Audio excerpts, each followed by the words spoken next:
तकरीबन 12 साल पहले निम्रा की शादी होती है। शादी के बाद 4 बच्चों की पैदाइश होती है, लेकिन उस 12 साल की शादी में कोई एक दिन ऐसा नहीं है जहां पर इस लड़की ने कोई सुकून की ज़िंदगी गुजारी हो, कोई सुख का सांस लिया हो। शादी हुई है, शादी के 4-5 दिन बाद ही फर्स्ट टाइम इसने मुझे मारना शुरू कर। और वो क्या? इस तरह ही बस लड़ाई झगड़ा घर से वो स्टार्ट होता होता शादी के 5वें रोज आपको मार पड़ी और इसी तरह आज तक यही हाल। लेकिन मैंने मारता था, मारने की वजूहत क्या थी? क्या शक्की मिजाज है? शक्की भी था, नेगेटिव बातें सोचना और एग्रेसिव तो वो शुरू से ही था। अब 3 साल से वो ड्रग्स वो ले रहे हैं, आइस। अच्छा। और तो अब तशद्दुद एक्सट्रीम लेवल पे चला गया। बड़ी बेटी मेरी इतनी डर गई थी, वो जाना ही नहीं चाह रही। उसको बहुत मुश्किल से समझा के घर भेजा। मैंने अब जिस दिन मुझे मारा है उससे 2 दिन पहले मैंने हाथ जोड़े हैं। मेरे बच्चे छोटे छोटे हैं, 4 बच्चे हैं, मैं हूँ। अगर आपको कुछ हो गया तो हम कहाँ जाएंगे? तो इन्होंने मुझे जो है ना कमरा बंद कर लिया। मेरी तीनों बेटियां मेरे पास थी कमरे में, तो मुझे मारना शुरू कर दिया। मैंने इनको कहा, उनके सामने इतने थ्रेट्स आए इसके मुझे। तो फिर मैंने जो है ना, मेरी सिस्टर है, ये मेरे पास आई, मैं रोने लग गई। इससे मुझे कहा क्या हुआ? फिर जब इसने मेरी ये कंडीशन, इसी ने पिक्चर्स ली देखी, तो ये भी बिल्कुल पैनिक होगी। मैं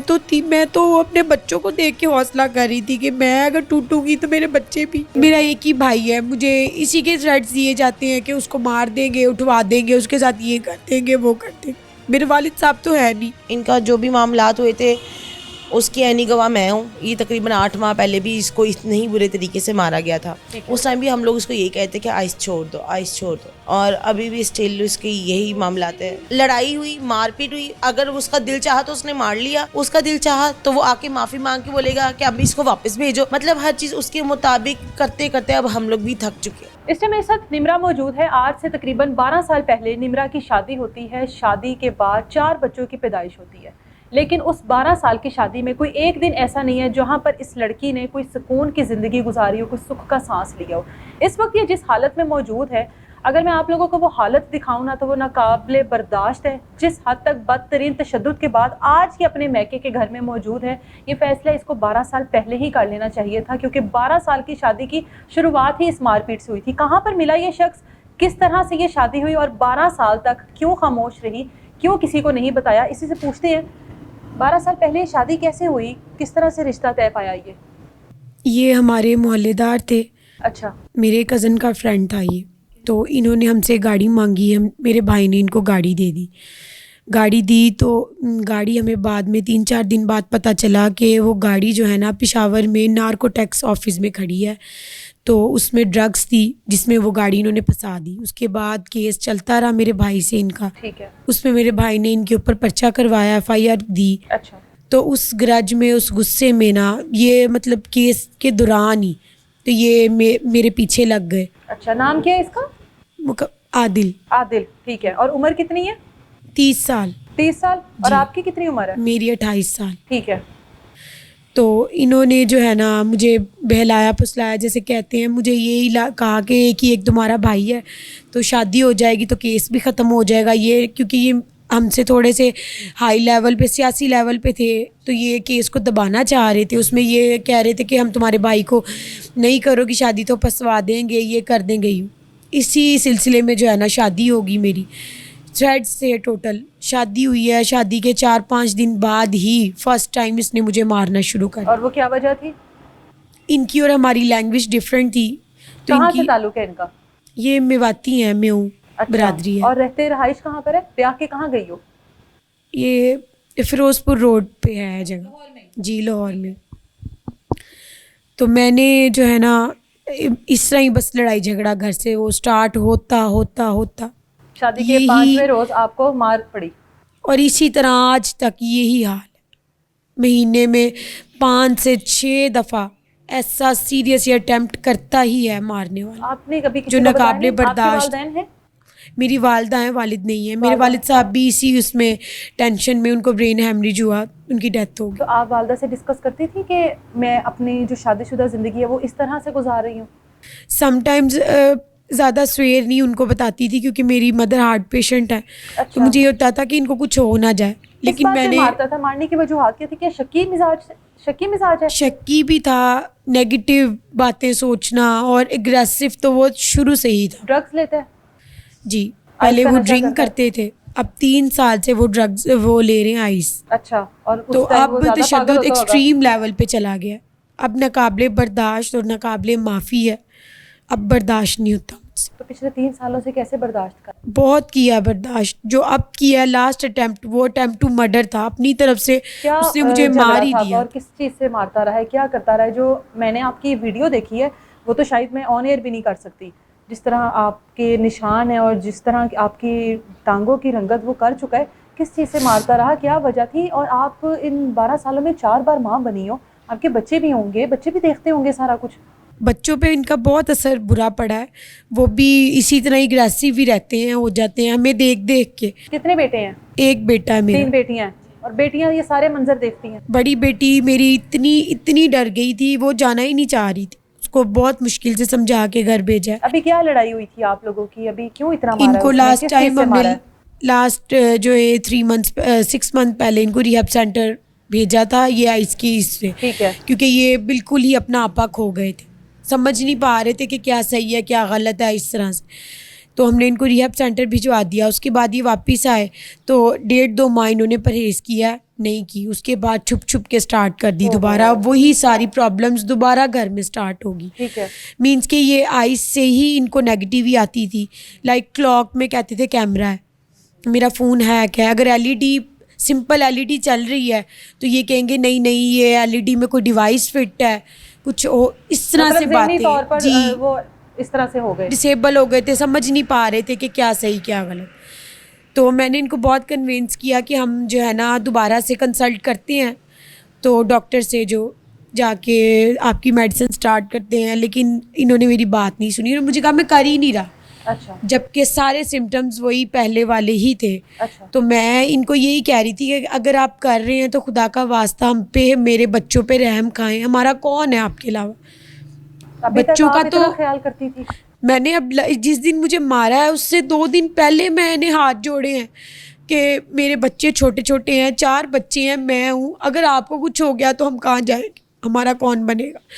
तो हम रिहैब सेंटर की जो डॉक्टर हैं, डॉक्टर गुलराना, उनके पास जाते हैं और कंसल्ट करते हैं और सेशंस लेते हैं, तो बेहतरी की तरफ मामलात चलेंगे।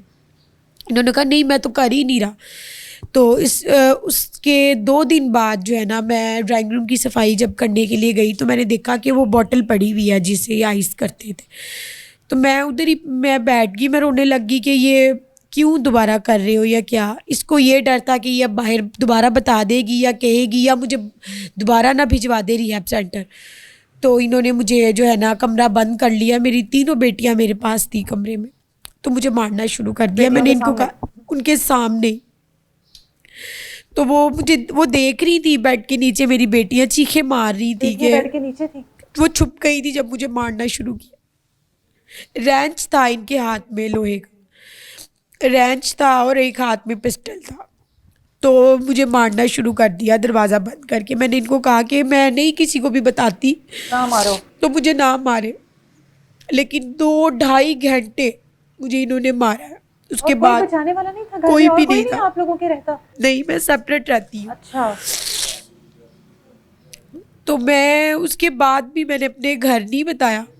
अच्छा। जब उसका नशा कम हुआ है या वो नॉर्मल हुआ है, फिर माफ़ी मांग रहा था, मैंने इसको कहा देखो जो हुआ सो हो गया। मैंने उस दिन भी कंप्रोमाइज़ की नीयत से मैंने अपने घर कॉल की, मैंने कहा मेरा एक्सीडेंट हो गया तो मुझे आके ले जाएं, क्योंकि मेरे ये मेरा शोल्डर है ना, ये मेरे इस तरह से ना ऊपर नहीं हो रहा। मैं आई हूँ, मैंने आके भी मुझे 10 मिनट ही घर हुए हैं, तो मेरी अम्मी के नंबर पे कॉल आ गई कि जो है ना मैं तुम्हें लेने आ रहा हूँ, तुम बता दोगी तुम। मैंने कहा मैं किसी को नहीं बताऊंगी, मुझे एटलीस्ट रेस्ट तो करने दो जी। अच्छा। मैं इसी नीयत से आई थी कि मैं ठीक हो जाऊंगी तो मैं चली जाऊंगी, लेकिन इसके मुझे थ्रेड्स आने लग गए, इतने थ्रेड्स आए इसके मुझे। तो फिर मैंने जो है ना, मेरी सिस्टर है ये मेरे पास आई, मैं रोने लग गई। इससे मुझे कहा क्या हुआ है। फिर जब इसने मेरी ये कंडीशन, इसी ने पिक्चर्स ली देखी, तो ये भी बिल्कुल पैनिक होगी। मैं तो अपने बच्चों को देख के हौसला कर रही थी कि मैं अगर टूटूंगी तो मेरे बच्चे भी। फिर हम मेडिकल उसके लिए गए हैं, हॉस्पिटल गए हैं जिना, उन्होंने इतना जलील किया है, मेरे आँख से लेके मेरी फर्स्ट इंजरी यहाँ से स्टार्ट होती है और मेरी ये पाँव तक सारी मैं ज़ख्मी थी। उन्होंने हमें इतना जलील, कभी उस डॉक्टर के पास, कभी वहाँ, कभी उसके ऑफिस चले जाए, कभी वहाँ से साइन। आज 12वां दिन है। कल मुझे मेडिकल मिला है, वकील को लेके गए हैं तब मुझे मेडिकल मिला है और हमने दरख्वास्त दी अभी है। धमकियां क्या लगा रहा है वापस आने के लिए? अब भी मुझे यही कह रहा है कि जो हुआ सो हुआ, वापिस आ जाओ। बच्चे कैसे चले गए उसके पास? कहाँ है बच्चे आपके? वो मेरी सिस्टर को कॉल करके थ्रेट्स दे रहा था कि मेरे बच्चे मुझे दे दो, मिलवा दो, नहीं तो कोई नुकसान कर दूंगा, बहुत बड़ा नुकसान कर दूंगा, ये कर दूंगा। कोई नुकसान ना हो तो बस मेरे बच्चे मेरे तक पहुंचा। बच्चे पहुंचा दिए? मेरा एक ही भाई है, मुझे इसी के थ्रेट्स दिए जाते हैं कि उसको मार देंगे, उठवा देंगे, उसके साथ ये कर देंगे, वो कर देंगे। मेरे वालिद साहब तो है नहीं। देखिए इसकी उनकी कोई पर्सनली तो नहीं है ना कि देखिए वो मेरा भाई है, उसको मेरी तकलीफ हुई जब उसने, तो आपको मारे ऐसे? जब उसने, मेरे भाई ने मेरी कंडीशन देखी तो उसे वो नहीं रहा गया उसका, जो फिर भी उसने बच्चों को देखते हुए उसने से बड़ी पोलाइट बात की। 5-6 दिन तो मैंने अपने भाई को बताया ही नहीं जो भी मामला थे। 6वें दिन जब मैंने अपने भाई को बताया कि ये सूरत हाल, ये मामला, तो इसने बड़े पोलाइटली उससे कॉल पे बात की, आगे से इसको थ्रेट्स देने लग गया। क्योंकि भाई को तो हमने चोटों की वीडियो नहीं दिखाई, हमने भाई को तो चोटों की वीडियो नहीं दिखाई। हम लोग तो मेडिकल ज़रूर इसका करवाया, क्योंकि मैं जब लास्ट भी इनका जो भी मामलात हुए थे उसकी ऐनी गवाह मैं हूँ। ये तकरीबन 8 माह पहले भी इसको इतने ही बुरे तरीके से मारा गया था। आपको पता है उस चीज़? हाँ मुझे पता है। उस टाइम क्या वजह थी मारने की? उस टाइम भी कोई इतनी खास वजह नहीं थी, ये आइस ही वजह है। उस टाइम भी हम लोग उसको यही कहते कि आइस छोड़ दो, आइस छोड़ दो, ठीक है। और अभी भी स्टिल उसके यही तो मामला उस टाइम भी मार खाने के बाद ये आप लोगों के पास ही आ गई थी? हाँ उस टाइम तो ये अचानक मेरे पास पहुंची थी घर के। तो फिर किस शराइत पर भेजा था वापस? इनकी वालदा आई थी, इनके भाई आए थे, उन्होंने कहा था हमारी जिम्मेदारी इसको भेज दे। ठीक है। मैं ये पूछना चाहती हूँ, जो हर दफा अपनी जिम्मेदारी पे आके लेके जाते हैं और वो साथ क्यों नहीं रहते? वो ये बात उनको सोचनी चाहिए कि जब हम साथ नहीं रहते तो हम साथ जिम्मेदारी का क्यों लेने आते? का मालिक है तो उसके साथ तो किसी ना किसी का रहना बनता है। ये बात कई बार हुई है। जब रिहैब सेंटर भी गए हैं तब भी बच्ची अकेली थी, तो मेरी वालदा गई है उसके पीछे। अच्छा। कि बच्ची घर में अकेली है, छोटे छोटे बच्चे हैं, कोई नुकसान ना हो जाए, तो मेरी वालदा गई है। हम लोग जितना कोऑपरेट कर सकते थे ना, हमने उससे कहीं ज़्यादा किया। इतना कोऑपरेटिव फैमिली उसको कहीं नहीं मिल सकती जितना हमने की है। रहे वो 12 साल से मारे खा रही है, 4 बच्चे पैदा किए, उसका घर बसा रही है, उसके घर को देख रही है, बच्चों को देख रही है, फिर भी कंप्रोमाइज हो रहा है। तो इसके अलावा और क्या कोऑपरेट होना होता है? आप यकीन करें, ये हमारी सबसे घर की लाडली बच्ची है। ये हमारे घर में सबसे लाडली, सबसे छोटी है। वालिद की डेथ के बाद भाई ने कभी इसको ये कमी महसूस नहीं होने दी कि घर सर पे बाप नहीं है। इसको जिस चीज़ की भी ज़रूरत होती है वो इसको भाई पहुंचाए।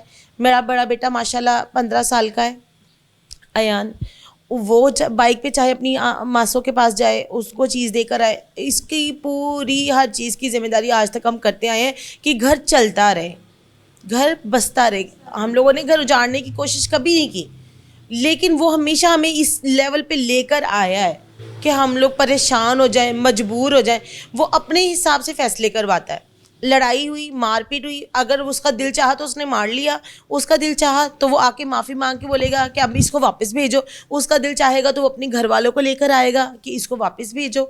मतलब हर चीज़ उसके मुताबिक करते करते अब हम लोग भी थक चुके हैं, क्योंकि बच्ची ने हमें ये जवाब दे दिया। उसने कहा अब मैंने घर नहीं बसाना, अब मारी नहीं खाई जाती। ये आज तक कॉम्प्रोमाइज़ इसलिए थे क्योंकि बच्ची ने कहा कि घर बसाना है।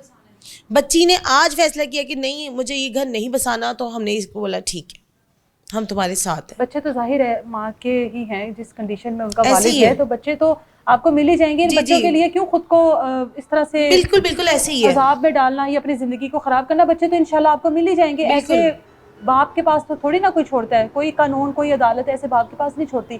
अब जो आपने इसकी हालत देखी, मैं बतौर खातून नहीं देख सकी वो वीडियो पूरी, तो आपने कैसे बर्दाश्त कर लिया? जाहिर आप बता रही हैं लाडली भी है। नहीं, मैंने बिल्कुल, मुझसे ये चीज़ बिल्कुल बर्दाश्त नहीं थी। एक तो ये कि मैं उस दिन अभी उम्रा से आई थी और मैं जब इसको इस हालत में देखा तो मैं इतना पैनिक हो गई। मुझे ना एकदम पहले कुछ समझ नहीं आया कि मुझे क्या करना है।